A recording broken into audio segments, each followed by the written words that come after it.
Hey guys, what's going on? This is Sam here from iUpdateOS, And I'm Jake from Lego My Django. and I would like to welcome all of you sincerely to episode number 4, I believe, of the Jailbreak Jab, and we have quite a bit to talk about in this episode. Yep, we haven't had one in a while. Yeah, apologies, finals were like... That makes no sense, so there's not a big excuse because it's summer now, but Yeah. sorry. We kind of extended we took advantage of the free time. No, Yes. I'm joking. But the big news of this week is the Pangu Chinese jailbreak. Out of the blue, yesterday, which was... Out of nowhere. Yeah, seriously, like, all of a sudden, I was just on Twitter, and I Hate Snow tweets out, he's like, oh, who's going to start the drama with Pangu.io? And I was thinking, oh, it's just one of these fake websites that people try to make look legit, because there's been websites just like that says, oh, to get this jailbreak, you have to complete X amount of ads, and of course, it's completely fake. At the end, you get nothing, or they give you like the unflawed.dylib that hacks your phone. I've gone through one of those once. I made a fake email account to go through those full ad things, and I did not get anything at the end. I just wanted to see what would happen. Yeah. This jailbreak, I was kind of surprised because I go on YouTube and I go, look, finally there is a 7.1.1 jailbreak out, a tethered jailbreak for the iPhone 4, I think, not the 4S, but the 4. Took them a really long time to get that out, and then I watched the video and I learned that it's an untethered jailbreak for all devices, so that's pretty nice to learn. Yeah, but I mean, seriously, excuse me, it was just out of the blue. Just all of a sudden, people started verifying if this was legit. I Hate Snow, I know, did his homework to make sure there was no malware installed on everybody's devices. Because as you know, the unflawed was from China. When people looked it up and saw where the source was, it was basically you could possibly get this if you were getting things off pirated repos and the source was from China. So, like, that is, as soon as I heard and saw that the site was completely in Chinese, that's the first thing that went into my mind. I'm like, oh my gosh, it's just a complete reboot of that cycle. Unflawed is going to be installed on your device. It looks really sketchy. Oh, it does. Even the website still now looks sketchy because it's in... I mean, it's not really fair because, of course, the Chinese people are... The Evasion 7 probably looks sketchy. Right. It's just because we don't know Chinese. And... Well, it's just kind of the logo. It's just, it doesn't look... Doesn't look 100% very... legit. Yeah, it doesn't look, like, trustworthy for some reason. Yeah. It's a cool logo, though. Yeah, I have to say that logo is cool. And this broke the, quote, evaders monopoly of the jailbreak scene. Some people were very excited that new blood was in the jailbreak scene, and it wasn't just... And we haven't seen this guy before. No, and this is like a whole team of people. Oh, really? Oh, yeah, they're called the... Okay. They're at Pangu Team on Twitter, but they haven't tweeted one time. I'm sure they'll tweet out like when 1.0.1 of the tool is released, and of course a Mac version is coming soon. Luckily, Jake here brought his laptop over to my house, and I can jailbreak my devices, so big shout out to him. My little copy off MacBook Pro. Oh, yeah. But yeah, so I updated both of my devices, my iPhone 5S and my iPad Air. Of course, I left my other device running iOS 8 unjailbroken because I want to cover that for you guys on my channel. But Jake, did you update both of your devices? Yep, I have updated my iPad, which was on a lower firmware, like 7.0.1, I think, to, the latest 7.1.1, and I have jailbroken that, and now I'm going to do my iPhone actually right here while we're doing this. While we're speaking. Yeah. Hands on. But really, as far as the process goes for jailbreaking, it's pretty simple. The only thing confusing for me is that, like, even the tool is all in Chinese. It's very confusing what to click on, what not to click on. Everything is completely in Chinese, which is super confusing for, I know, a majority of probably those who use the jailbreak. Well, I definitely... The most confusing part about it, you can just click it and just hope for the best, but you have to watch a tutorial if you want to know how to do this. At a certain point, you need to click an app that appears on your home screen. Yeah. And if you didn't watch something or see a tutorial or read something how to do that, it just would have been failing every time. Yeah, I mean, the thing with evasion is like, I mean, I guess it's in English, the language that both of us speak 100%. So it says, please click on the evasion, or please tap on the evasion icon right now, and then you know immediately what to do. Where it probably tells you, in my opinion, I think it would have been best to wait until they could have at least gotten it translated to English or something along the lines of that. Because right now it's just, I think it's just very confusing for a lot of people, and I know a ton of people are like holding off on it because they're probably thoroughly confused themselves. Is jailbreaking big in China? I don't know, but I did read on their website that the Pangu team said that they wanted to do this to show the technological power of China. It says that if you translate the page from, I think it's like Han Simplified, if I remember from the Google Translate page, into English, it says like we wanted to show the world that China is a technological superpower, and it's not. Basically, they were saying that China can do tech stuff too, not just Japan. the invaders or whoever else. Yeah, Japan, China. That they wanted to just show what China's made of. I mean, I know Japan is the big technological, has all the advanced cities and stuff, but China has that too, don't they? Or are they just manufacturing is their big thing? I mean, I don't honestly know. I just thought it was kind of interesting that they put that in like their almost description of their team, that they wanted to make it known that they want to show that China is. That's good. Yeah, I mean, which is good. It's like it's nationalism. Yeah. It's good that they have that, and we can't blame them because people from the U.S. are the exact same way. Oh yeah. But it's very interesting, the backstory behind this. So I think what you're very excited about this, Sam, is that it will draw people who are on 7.1.1 already and have unjailbroken. It'll draw them back into the jailbreak, and that will give more of a excitement here. Yeah, so to make more stuff.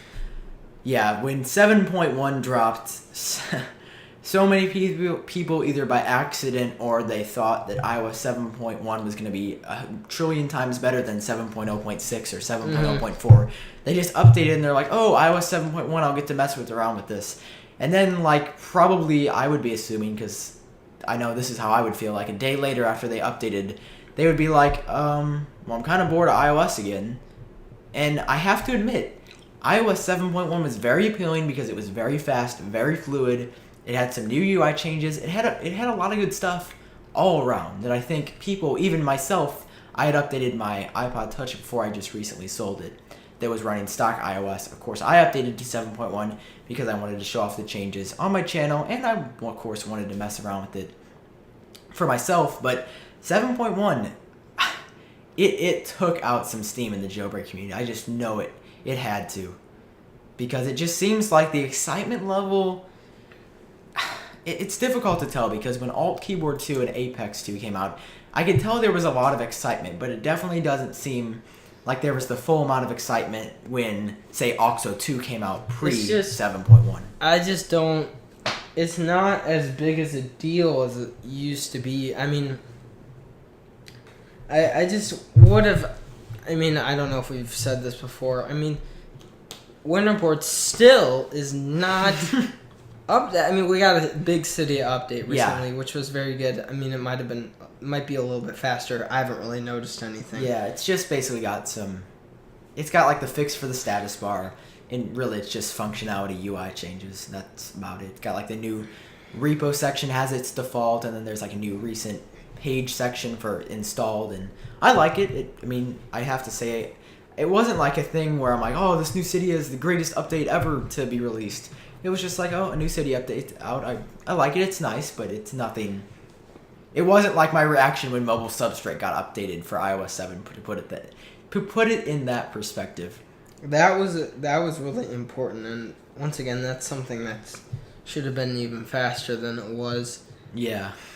I mean, I'd give Sark slack if we knew what he had to do besides this. Yeah. He's not a very open no. person about what his life is. So yeah, I mean, it's like he won't tweet for 2 months in a row, and then all of a sudden he'll be like, massive Cydia update dropped, enjoy. Smiley emoticon, and then he won't tweet for the next, and then when he does the fix updates, he's like, this is out, and then he won't tweet for like the next 3 months. And he'll be completely dead on Twitter, and I take that back. I think he is fairly active on Reddit. Because I don't have a Reddit account or anything, but I was on there one day. I don't even remember what I was looking up. It might have just been a link on Twitter that I clicked on to some like theme. Maybe it was even a tweet giveaway. I honestly can't remember.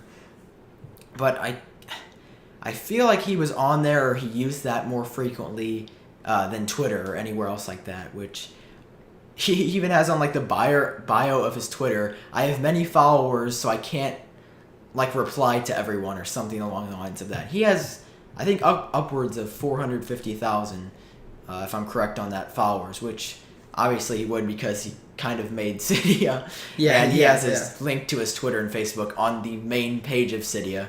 So I'm sure that accounts for a ton of people. But yeah, very, very interesting guy. Very quiet about what he's doing. Mm-hmm. I've heard that he's kind of like quiet, just like you would expect him to be in real life. Only kind of talks when he needs to. But yeah, Winterboard has not been updated since either February, like 11th, or January sometime. But yeah. I think it's pretty ridiculous that there's not all these features that were in iOS 6, like the UI bars on the top and bottom of the screen. Those used to be what made like the theme, like what made it stand apart from iOS, and now it's just always white, and all you really have is the icons. That needs to like change soon, like where you can have gradients, where it's like kind of you can add shines maybe, or just like something different than this, just plain white. Now I'm not like a special like coder or know much, so if it's actually just like not even a PNG that you edit that with, that is just like an actual white thing, like it's kind of hard to describe, but like then I guess that makes sense. Also, what I noticed differently in making a theme, that when you want to make clear icons, which would to most people seem absurd now. I mean, you never hear about that anymore.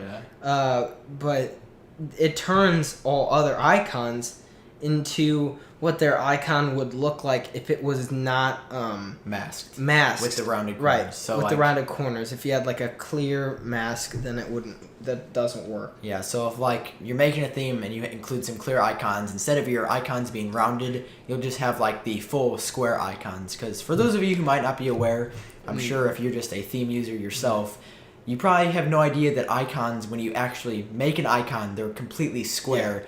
And iOS has a built-in mask that makes them rounded and makes them look native on iOS. But that's actually not default. Like any theme that's square, it's usually square icons. Which I am very happy that Winterboard did instantly allow you to edit that, because that was a big thing, was the icon mask, because it made all your icons look coherent with the theme, even if they weren't actually themed. Mm-hmm. So, but even on iOS 6, when you would make a clear mask, it would still have it generically by default. All the icons circle have the rounded corners, the square rounded corners. Yeah, I mean, basically, Sark, if you're listening to this, we are ready for a Winterboard update. Yes, ASAP. that would be great. That would be great. But back to the Pangu jailbreak. I was excited.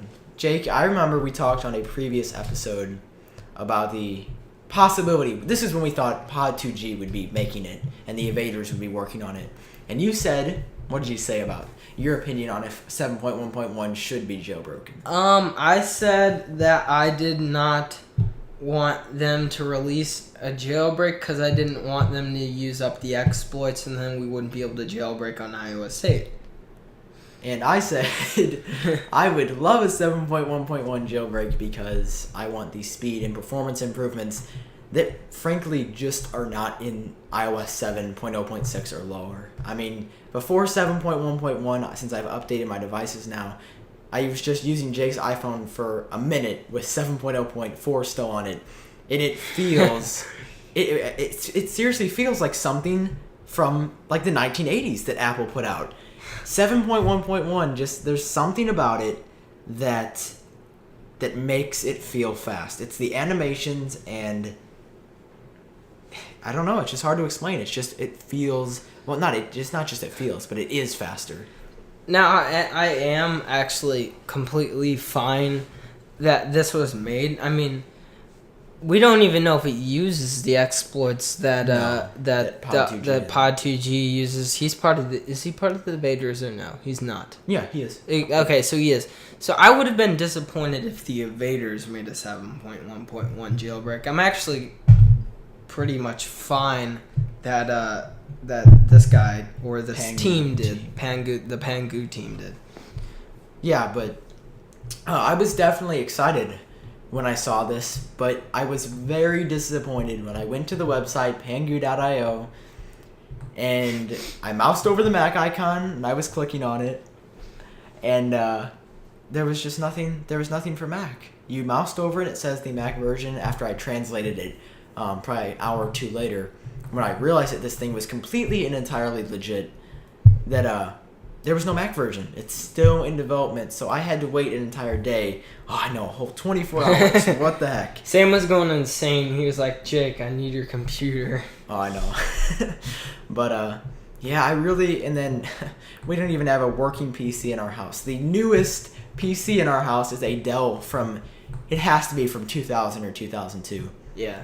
Something like that. And it can't even connect to the internet. It doesn't have a wireless card or adapter or whatever in it to make it connect to the internet. And I debated trying to drag this massive tower upstairs and Ethernet it. I'm like, it's just not worth it. I'll just wait till Jake comes over tomorrow so we can record the jailbreak jab. Right. But yeah, it was hectic. I was kind of scrambling around the house when this first was happening. I was trying to figure out how to get it, and I never got it until I just had to be patient and wait. So that's pretty much how it ended off. And now I'm jailbroken, like I said before, on both my devices on 7.1.1, which is great. I love being jailbroken. Now, as far as the pros and cons of this jailbreak, maybe you are still one of those people who are on the fence, you're not exactly sure. Well, I'm not sure if I want to do this. Is it worth upgrading? We're going to talk about all that right now. So the first is, what are the pros of this jailbreak? Well, the first pro is, of course, you get to be on the latest possible firmware from Apple at the time of recording this podcast. Yes. Which was 7.1.1, although 7.1.2 is rumored to launch very, very soon with some bug fixes and improvements. And, of course, I'll have coverage up on my channel the day of release, hopefully, if that will be released. Some rumors are that it could come out this Friday, which would be June 27th, but that's all up in the air. And I do suggest that you jailbreak on 7.1.1 or 7.1.2. Do you think that... You don't think that... I doubt Apple will patch what this does. Yeah. It's too late now. Late. Yeah. It's already planned, where with 7.1 they had like, I believe, a month or 2 months to patch this, where 7.1.2 I heard is coming in the coming weeks, as in probably either the end of this week or possibly next week sometime, just with, of course, hopefully, but just bug fixes and improvements. Not that I wouldn't love a new feature, but it is a 0.2 release, or 7.1.2. It's probably not going to be anything big like 7.1. Yeah. So, I mean, if you really want to wait for it, you can. I mean, I'm not going to... If it comes out and there's a jailbreak, I mean, I'm going to jailbreak on 7.1.1. Now, I mean, it is good to wait because I don't know when we're going to see an iOS 8 jailbreak, and I'm not very hopeful that it will be coming anytime soon after it's released. And at the same time, iOS 8 doesn't do anything, where, as with iOS 7, where it was, I mean, a complete graphical overhaul, it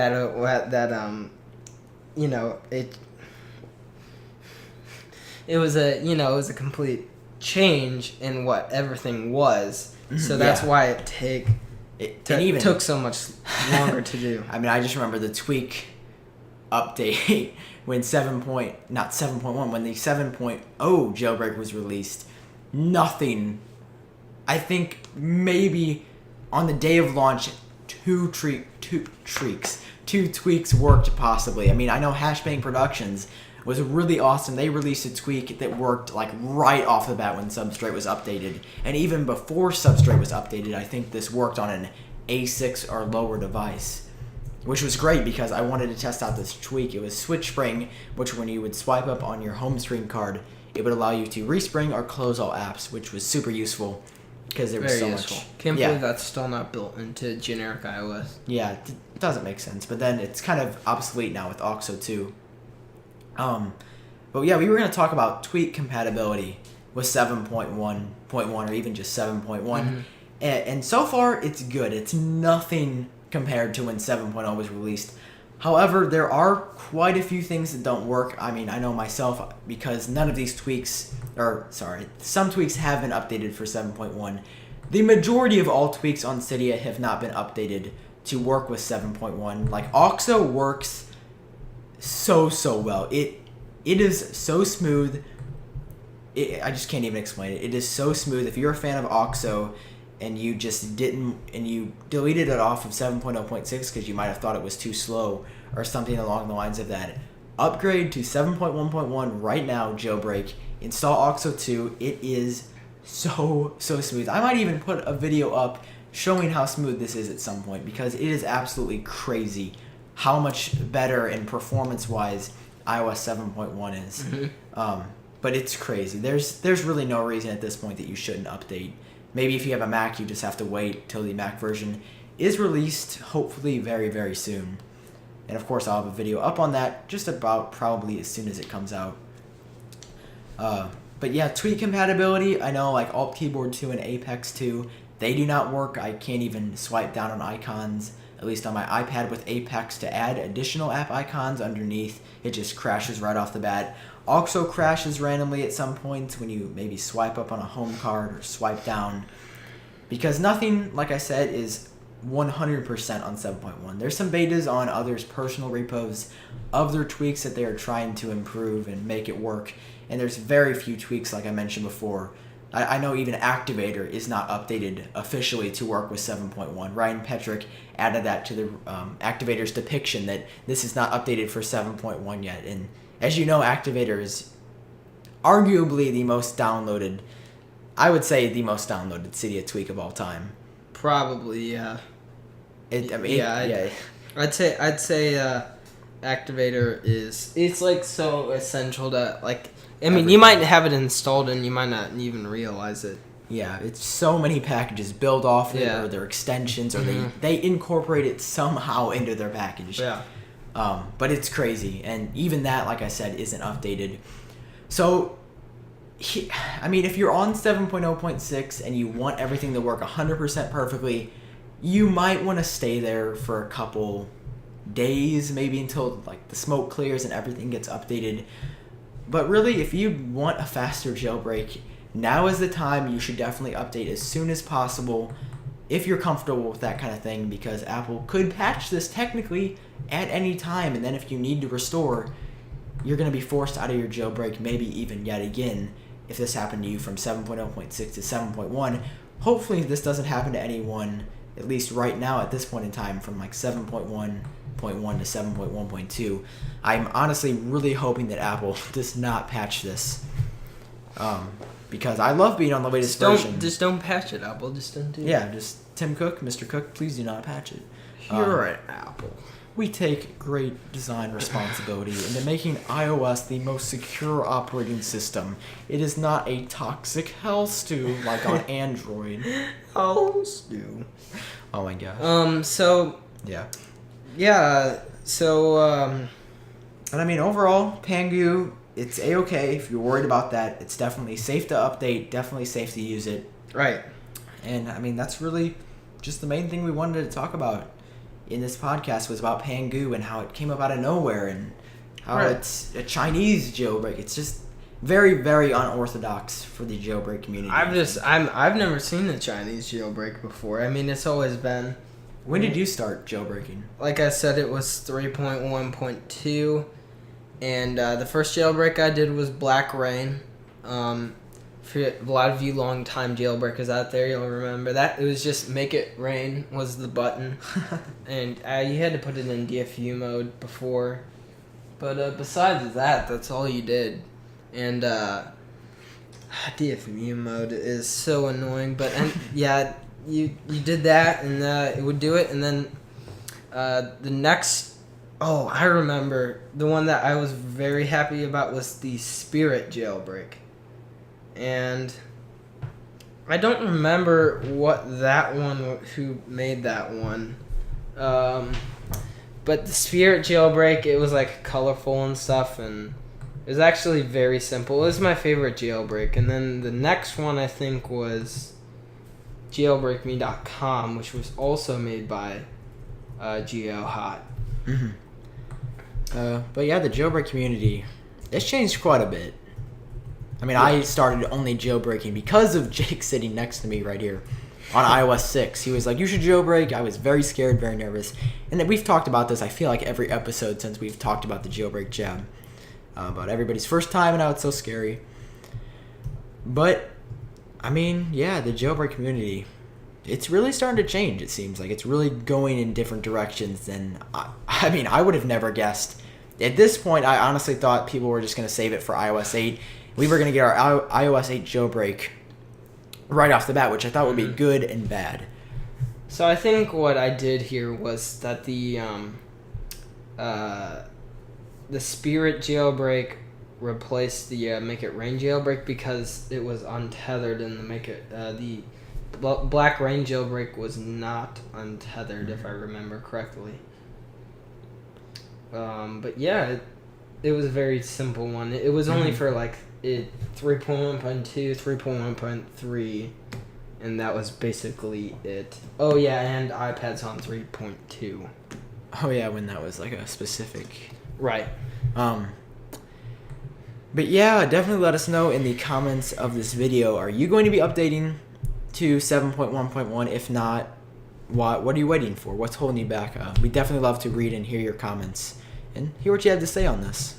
It'd really be interesting to see what your guys' almost overall view on this new jailbreak is. Do you like it? Are you a proponent of it? Now I think Jake and myself are proponents of it because we're glad it's out and it is so much faster.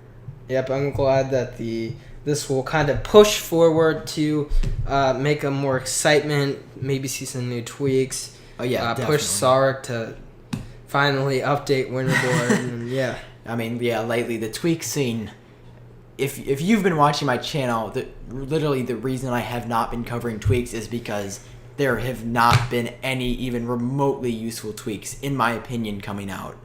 I mean, there's been some super small stuff, but overall, guys, I hated to say it, but the jailbreak scene I felt was dying for iOS 7. I was very sad because I love covering tweaks on the channel. I love talking about jailbreaking in my videos, and with iOS 8 and with 7.1.1, like I mentioned before, I just felt like it was dying. I felt like there was... The cycle for iOS 7 was over, and I kind of came to accept that, and it was sad because I love reviewing tweaks, but it was something that I did have to accept.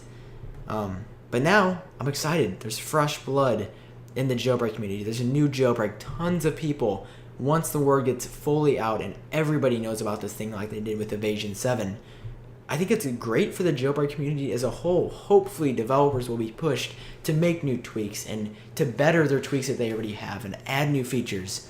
I just have to say, overall, I'm really excited about the future of the jailbreak community just because of this jailbreak. A huge thank you goes out to the Pangu team for making this. I wouldn't know the first line of code to start to... I don't even know how you make a jailbreak. But definitely a thank you to them for putting in the hard work to do all this stuff. Yes, and I'm very appreciative that they have done this. Definitely. So, I think that'll about wrap up this episode, guys. Yes. But we will have an episode coming next week about our thoughts on iOS 8. Once again, sorry these were pushed back so far. We had school. And then the past couple of weeks, I think there were just some scheduling conflicts. Yeah. Just me being somewhere or him. Right. He couldn't do it. Yeah. Something along the lines of that. So we apologize for that, but we will for sure be back next week. We are going to be talking about iOS 8, probably about OS 10.10 Yosemite, and what we thought about WWDC, what we're excited about in iOS 8, new features, all that good stuff coming at you guys in the next episode. So, thank you very much for tuning in to this week. I was Sam from iUpdateOS. And I'm Jake from Liga My Django. And we will see all of you in the next episode of the Jailbreak Jab.